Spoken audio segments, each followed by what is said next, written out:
एक बड़ी चोरी करने के बाद एक चोर कपल एक बहुत ही अच्छे से आइलैंड पर जाकर रहने लग जाते हैं। क्या पूरी जिंदगी काटने के लिए प्यार काफी रहेगा या फिर इन्हें धोखा ही मिलेगा? पैरेलल में इनके पीछे FBI का एक एजेंट हाथ धोकर पीछे पड़ा था। हेलो फ्रेंड्स, आज मैं आपको आफ्टर द सनसेट 2004 की एक क्राइम हॉलीवुड मूवी एक्सप्लेन करने वाला हूँ। अगर आपको वीडियो अच्छा लगता है तो प्लीज लाइक और कमेंट जरूर कर दीजिएगा। बिना किसी देरी के एक्सप्लेनेशन स्टार्ट करते हैं। मूवी स्टार्ट होती है और हम एक बास्केटबॉल का गेम खेलते हैं जहाँ पर हमारे मेन कैरेक्टर जिसका नाम है मैक्स, इस पर नजर रखी जा रही थी। पैरेलल में FBI के एजेंट्स ये नेपोलियन का डायमंड ले जा रहे थे। उन्हें शक था कि 3 डायमंड्स में से फर्स्ट उसने चुराया और सेकंड भी चुराने की वो कोशिश करेगा। इस FBI की टीम में स्टैन नाम का एजेंट था जिसे मैक्स ने ऑलरेडी एक बार चकमा दिया हुआ है। उसने हीरा अपने पास रखा और वो बहुत ही प्रोटेक्टिव था। सिग्नल पर इनकी गाड़ी रुकती है तो एक आदमी आकर इनकी कांच पोंछने लग जाता है। बड़ी चालाकी से उसने गाड़ी का कोड स्कैन कर लिया था। ये कोड स्कैन होने के बाद मैक्स को पता चल गया। अचानक से मैच से एक आदमी उठ जाता है और वहां पर वो शोर मचाने लग गया। सारी सिक्योरिटी का अटेंशन वहां से चला गया और मैक्स वहां से भाग जाता है। इसके बारे में स्टैन को पता चला तो कहता है कि जल्दी से जल्दी उसे ढूंढो। गेम की स्क्रीन पर मैक्स उन्हें दिख रहा था पर फिजिकली उसे ढूंढ नहीं पा रहे थे क्योंकि मैक्स ने इस स्क्रीन को हैक कर लिया था। मैक्स एक ऊंची सी बिल्डिंग पर गया जहां से वो स्टैन को देख सकता है। जहां पर डायमंड एक्सचेंज होने वाला है तो सब लोग गाड़ी से उतर जाते हैं पर स्टैन नहीं उतरता। मैक्स दूर से इस गाड़ी को हैक कर लेता है और इसी को चलाने लग गया। सबने इस गाड़ी को खोलने की बहुत कोशिश की पर कोई भी ये कर नहीं पाता। ये गाड़ी जल्दी से वहां से जाने लग जाती है। सारे FBI के एजेंट उसका पीछा करने लग गए। स्टैन बाहर निकलने की बहुत कोशिश करता है पर निकल नहीं पाता। ये गाड़ी एक सुनसान सी एली पर आ जाती है। एक बड़े से ट्रक ने उसे पुश कर स्टोरेज में डाल दिया। मैक्स वहां पर आ जाता है और सिग्नल पर जिस आदमी ने स्कैन किया था वो भी वहां पर आ गया। वो आदमी एक्चुअल में डिस्गाइज करी हुई मैक्स की गर्लफ्रेंड थी जिसका नाम है लोला। सारी चोरियां ये दोनों एक साथ ही करते हैं और एक दूसरे से बहुत प्यार करते हैं। इसके बाद वो स्टैन के पास आए। स्टैन गोली चलाने की कोशिश करता है पर एक ग्लास बुलेट प्रूफ था। गाड़ी का इंजन खोलकर स्मोक से उस स्टैन को बेहोश कर देते हैं। बेहोश होते होते स्टैन ने इंजन में गोली मारी और मैक्स के कंधे पर लगती है। ये ज्यादा कुछ सीरियस इंजरी नहीं थी और वो बच जाता है। फाइनली उन्हें सेकंड डायमंड भी मिल जाता है और एली में उन्होंने स्टैन को छोड़ दिया। स्टैन की करियर में एक बहुत ही बड़ी हार थी। दूसरी तरफ मैक्स और लोला एक आइलैंड पर जाकर मजे कर रहे थे। उनके पास अब इतने पैसे थे तो पूरी लाइफ उन्हें कुछ भी करने की अब जरूरत नहीं है। वहां पर जाकर वो बहुत सारे मजे करते हैं। वो शादी करने वाले थे तो लोला मैक्स से पूछती कि क्या अब तक तुमने अपने वॉव्स को लिखा हुआ है? मैक्स कहता है कि जल्दी मैं उन्हें कंप्लीट कर दूंगा। इस आइलैंड के अलग अलग कपल्स को मिलकर उन्हें वो फ्रेंड्स बनाना चाहते थे। ऐसे वो बहुत सारे लोगों से मिलते हैं पर कोई भी उन्हें अच्छा नहीं लगता। बहुत सारा टाइम गुजर गया था और एक ही सेम रूटीन से मैक्स बोर हो चुका था। लोला को एक लड़की का ब्रेसलेट बहुत अच्छा लगता है। मैक्स कहता है कि तुम्हें उसे चुराना चाहिए, तुम्हें बहुत पसंद है। लोला कहती कि अब मैंने वो लाइफ छोड़ दी है। डिनर के बाद वो आदमी पे करने लग गया पर मैक्स ने ऑलरेडी उसका वॉलेट चुरा लिया था। उसे पैसों की अब जरूरत नहीं थी पर उस लाइफ को मिस करता है। बीच के बार के बारटेंडर के साथ उसकी फ्रेंडशिप हुई। लोला अपना टाइम स्पेंड करने के लिए अलग अलग हॉबीज ट्राई करती है। डीप सी ड्राइविंग, टेनिस, इस टाइप की अलग अलग हॉबीज वो ट्राई करती रहती है। मैक्स को अब तक कोई भी चीज अच्छी नहीं लगी। एक दिन उसे ढूंढकर स्टैन उस आइलैंड पर आ जाता है। घर में घुसकर सारी चीजें चेक करने लग गया। मैक्स जब घर पर आता है तो उसे तुरंत पता चल गया कि घर में कोई है। उसने पॉइंट से गन लगाई और स्टैन पर रखी। स्टैन कहता है कि तुम FBI एजेंट को नहीं मार सकते। मैक्स कहता है कि तुम मेरे घर में घुसकर आए हो। स्टैन ने भी अपनी गन निकाल ली। मैक्स कहता है कि इस आइलैंड पर FBI को अलाउड नहीं है। स्टैन ने कहा कि यहाँ पर तो मैं सिर्फ वैकेशन के लिए आए हो। मुझे पता है कि तुम 3rd नेपोलियन डायमंड भी चुराने वाले हो। उसे एक क्रूज का ब्राउचर दिखाता है जिसमें नेपोलियन डायमंड यहाँ पर आने वाला था। स्टैन ने कहा कि तुमने सिर्फ यही एक डायमंड नहीं चुराया है। वो क्रूज यहाँ पर 1 वीक तक रहने वाली है पर मैं तुम्हें उसके पास भी नहीं जाने दूंगा। मैक्स उसे बेइज्जत कर वहां से निकाल देता है। ये ब्राउचर देखकर मैक्स इस बात पर सोचने लग गया। आज जो हुआ था, लोला घर वापस आने के बाद मैक्स ने उसे सब कुछ बता दिया। लोला उसे पूछती कि क्या हम इस आइलैंड पर इसी वजह से आए थे?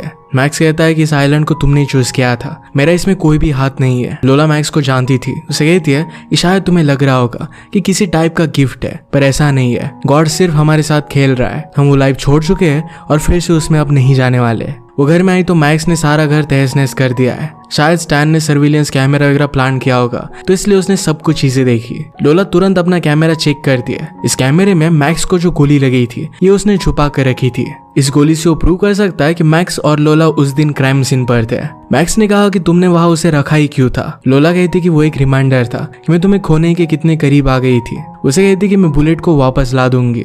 स्टैन जिस होटल में रुका हुआ था उसका होटल मैनेजर उसे मिलने के लिए आता है। उसने कहा कि हमारे प्रेसिडेंशियल स्वीट में आपका अपग्रेड हो चुका है, ये सारे अमीर लोगों को मिलता है। और मैनेजर को स्टैन को देखकर वो अमीर नहीं लगता, उसे वो जज कर रहा था। स्टैन को ये बहुत पसंद आता है। उसने मैक्स को कॉल लगाया और कहता है कि तुम इस तरीके से मुझे ब्राइब नहीं कर सकते, तुम कहीं पर भी जाओ मैं हमेशा तुम्हारा पीछा करता रहूंगा। मैक्स कहता है कि ये कोई ब्राइब नहीं है, मैं जिस तरीके की लाइफ जीता हूँ उसकी तुम्हें एक टेस्ट में दे रहा था, तुम मेरी स्टीलिंग के पीछे मोटिव फिर समझ सकते हो। मैक्स ने मसाज के लिए उसके पास लड़कियां भेजी जो उसे बहुत अच्छा लगता है। स्टैन इन सब चीजों को बहुत एंजॉय कर रहा था। वो लड़कियां उसके घर से उस गोली को चुरा लेती है। वो जब डिनर कर रहे थे तो स्टैन ने भी उन्हें ज्वाइन किया। मैक्स वहां पर एक पुलिस ऑफिसर लड़की को नोटिस करता है। उसने लोला से कहा कि स्टैन को डांसिंग के लिए लेकर जाओ। ये पुलिस ऑफिसर लड़की हमारी और एक मेन कैरेक्टर है जिसका नाम है सोफी।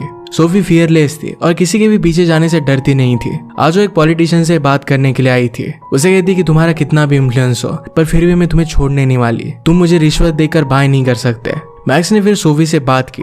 उसने कहा कि स्टैन के पास गन है जो इस आइलैंड पर अलाउड नहीं है। सोफी फिर स्टैन को ले जाकर उसकी तलाशी लेती है। स्टैन उसे समझाने की कोशिश करता है कि वो FBI है पर वो मानती नहीं। स्टैन ने उसे समझाया कि यहाँ पर मैं चोर को पकड़ने के लिए आया हूँ, पर सोफी उसकी बात नहीं मानती और उसे पुलिस स्टेशन में लेकर गई। पुलिस स्टेशन में स्टैन की आइडेंटिटी कंफर्म होती है। सोफी का सुपीरियर उसे कहता है कि तुमने पॉलिटिशियन को धमकी दी, तुम्हारे एटीट्यूड को लेकर हमें बात करनी पड़ेगी। सोफी कहती कि जब हम मैरिड थे तो तुम मेरा एटीट्यूड चेंज नहीं कर सके, अब तुम क्या करोगे। स्टैन को सोफी अच्छी लगी थी। मैक्स और लोला अपने घर से मूनलाइट देखते हैं। लोला कहती कि लाइफ में और क्या चाहिए। इस बात से मैक्स भी एग्री करता है। इसके बाद वो दोनों इंटीमेट हो गए। स्टैन सोफी को डिनर के लिए लेकर जाता है। पूछता है किसी स्ट्रेंजर से मिलने के बाद शॉर्टेस्ट टाइम में तुमने कब उसे किस किया है। सोफी कहती कि मैं तुम्हारे जाल में नहीं फंसने वाली, हर कोई आइलैंड की लड़कियों के साथ फ्लर्ट करता है। वो उसे पूछती कि तुम मैक्स के पीछे क्यों पड़े हो। स्टैन कहता है कि मैक्स ने जब फर्स्ट डायमंड को चोरी किया था तो मैं उसका पीछा कर रहा था। उसकी कार पर 2-4 गोलियां भी मैंने चलाई हुई थी। अगले दिन उसके ऑफिस में एक पार्सल आया था जिसके नोट पर लिखा हुआ था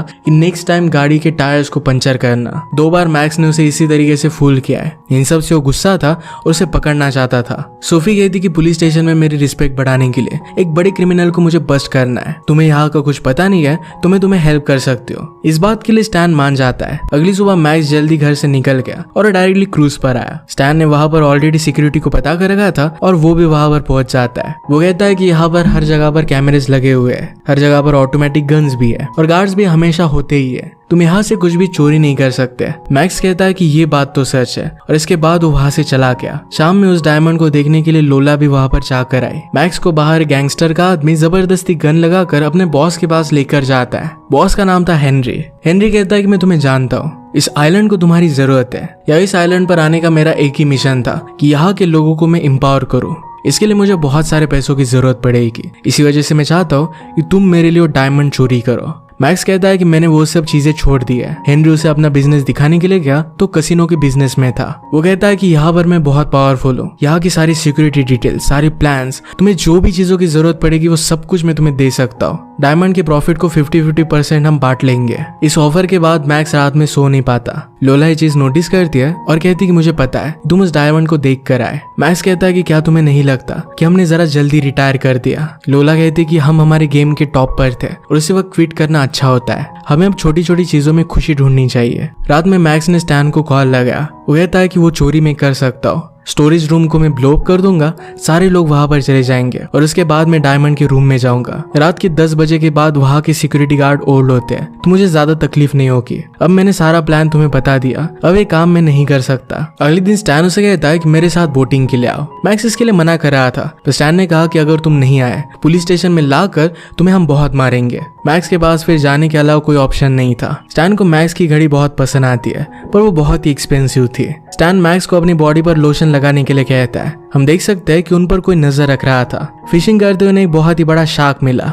इसके पास जाने से दोनों के दोनों डर रहे थे। स्टैन इतना डर गया था तो उसे डायरेक्टली शूट करने लगता है। दोनों वापस आए तो लोला और सोफी दोनों उनका वेट कर रही थी। वो एक दूसरे से बात करती है कि अगर किसी को पता नहीं होगा कि दोनों एक दूसरे के दुश्मन है तो उन्हें लगेगा कि बहुत ही अच्छे फ्रेंड्स है। मैक्स और लोला को स्टैन के माइक्रोफोन मिल गए थे तो उसका बहुत मजाक लेते हैं। रात में मैक्स जेनिटर का यूनिफॉर्म पहनकर अंदर आ जाता है। सारी शिप की सिक्योरिटी डिटेल उसने निकाल ली है। शिप की सिक्योरिटी को पता चल गया कि वहां पर ब्रीच हुआ है। जल्दी से स्टैन और सोफी दोनों उसे ढूंढने लग जाते हैं। सोफी ने मैक्स पर गन लगाई पर स्टैन वहां पर पहुंच गया। डिस्ट्रैक्शन की वजह से मैक्स वहां से भाग जाता है। लोकल पुलिस ने उसे पकड़ने की बहुत कोशिश की पर उसे पकड़ नहीं पाए। लोला पास में ही शॉपिंग कर रही थी तो एक बात वो समझ लेती है। वो जब घर पर आई तो मैक्स बात ले रहा था। उसे कहती कि मुझे पता है कि तुम डायमंड के पास थे, मैं उससे जेलस हो रही हूँ। मैक्स कहता है कि मैं तो यहीं पर था, हमारी वेडिंग के वॉव्स लिख रहा था। लोला कहती है कि उस डायमंड से तो बेटर मैं हूँ। इसके बाद वो दोनों इंटीमेट हो गए। स्टैन सोफी के साथ फ्लर्ट करना कंटिन्यू रखता है। अगले दिन मैक्स हेनरी को मिलने के लिए आया। हेनरी उसे सब कुछ देने के लिए रेडी था पर मैक्स उसे प्लान दिखाता है। कहता है कि ये काम कोई भी कर सकता है। बोर्ड की वायरिंग में जाकर तुम्हें एक वायर कट करनी पड़ेगी, उसके बाद सिक्योरिटी तुम्हें देख नहीं पाएंगे। तुम वहां पर एक बम लगाओगे और उसके बाद हीरा चोरी कर लोगे। हेनरी प्लान सुनकर इम्प्रेस था। उसे कहता है कि अब हम दोनों कभी भी नहीं मिलेंगे। पूरे समय स्टैन उसका पीछा कर रहा था। मैक्स ने उसके होटल पर कॉल लगाया पर स्टैन ने अपने सारे कॉल्स खुद को फॉरवर्ड कर दिए थे। मैक्स फिर फेस्टिवल में आ जाता है। वहां के एक आदमी को उसने पैसे दिए। उस भीड़ में वो आदमी स्टैन को इंजोर कर देता है। मैक्स स्टैन को कॉल कर बताता है कि नेक्स्ट टाइम से मेरा पीछे इतने पास होकर मत करना। मैक्स के वॉल्स की नोटबुक लोला के पास पड़ी थी। उसने उसे पढ़ी पर उसमें कुछ भी लिखा नहीं था। इस बात से वो बहुत ही ज्यादा अपसेट हो जाती है। स्टैन के पास सोफी आती है। उसे जहां पर लगा था वहां पर उसने उसे किस कर लिया। इसके बाद बात आगे बढ़ी और ये दोनों इंटीमेट हो जाते हैं। रात में स्टैन बहुत ही ज्यादा ड्रंक हो चुका था। बारटेंडर मैक्स को कॉल लगाता है। मैक्स ने उसे बिठाया और उससे पूछा कि प्रॉब्लम क्या है, इस तरीके से तुम बिहेव क्यों कर रहे हो। स्टैन कहता है कि आज मैं सोफी के साथ था,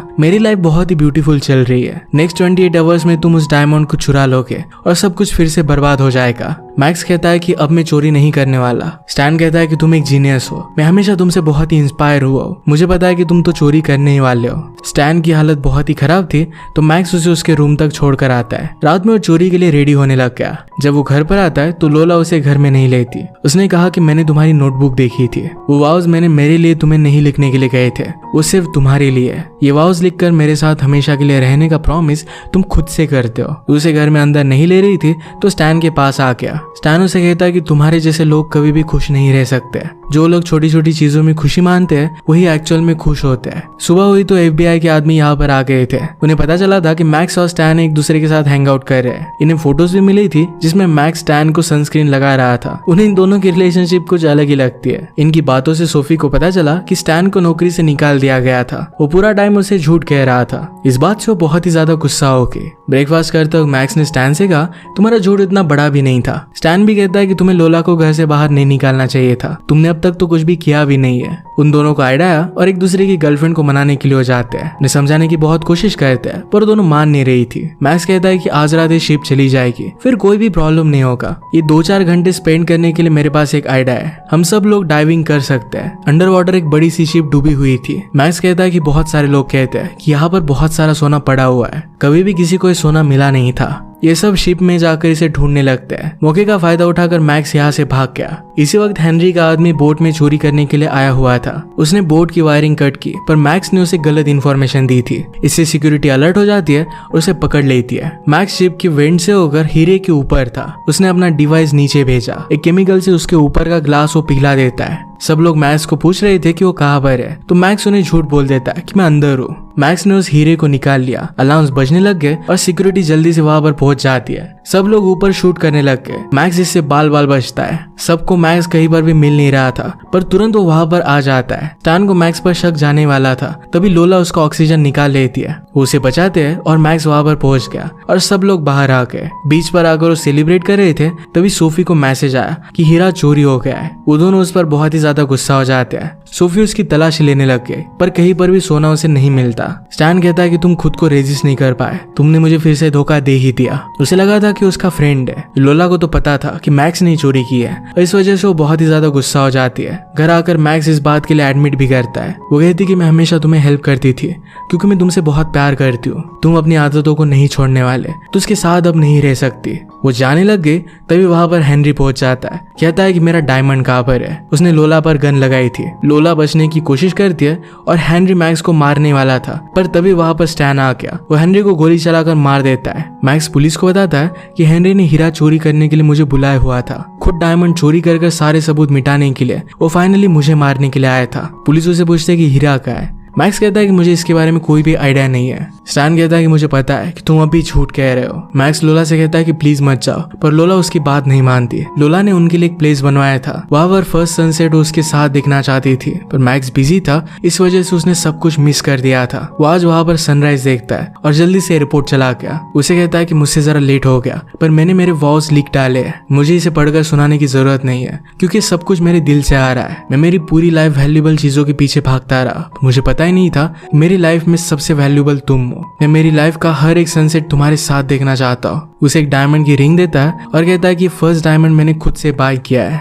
लोला इस बात पर हंस देती है और इसके बाद उसे किस कर लेती है। बीच पर बैठकर मैक्स जब एंजॉय कर रहा था तो उसके बाद स्टैन आ गया। मैक्स की तरह एक एक्सपेंसिव वॉच उसने पहनी हुई थी। जिस रात वो ड्रंक हो चुका था वही ड्रिंक वो पी रहा था। मैक्स भी ये ड्रिंक ट्राई करता है पर नॉन अल्कोहलिक थी। स्टैन कहता है कि मैं सब कुछ नाटक कर रहा था। उस रात तुमने मुझे होटल तक छोड़ दिया, इसके बाद मैंने तुम्हारा पीछा किया। तुम कहाँ पर डायमंड छुपाने वाले हो ये सब कुछ मुझे पता था। ये डायमंड अब स्टैन ने निकाल लिया है। वो बहुत ही खुश है और अब मिलीनियर बनने वाला है। वो मैक्स को कहता है कि फाइनली मैंने तुम्हें हरा ही दिया। मैक्स कहता है कि मेरे पास अब लोला है, उसे लाइफ में अब कुछ भी नहीं चाहिए। मैक्स ने लोला को ये सब चीजें बताई और लोला कहती है कि कुछ चीजें तुम जीत जाते हो और कुछ चीजें हार जाते हो। स्टैन एयरपोर्ट पर आया पर अचानक से उसकी पूरी गाड़ी लॉक हो गई। मैक्स ने फिर से उसकी गाड़ी को हैक कर लिया था और उसे गोल गोल घुमाकर फिर से अपने पास लेकर आता है। इस बार भी उसे जीतने नहीं देता, पर ये चीज उसने लोला की परमिशन से की थी। इसी के साथ आज का वीडियो हम खत्म करते हैं। अगर आपको मूवी एक्सप्लेनेशन अच्छा लगा तो प्लीज इसे लाइक और कमेंट जरूर कर दीजिएगा। बहुत सारी मूवीज लेकर आते रहता हो तो प्लीज चैनल को सब्सक्राइब कर दीजिए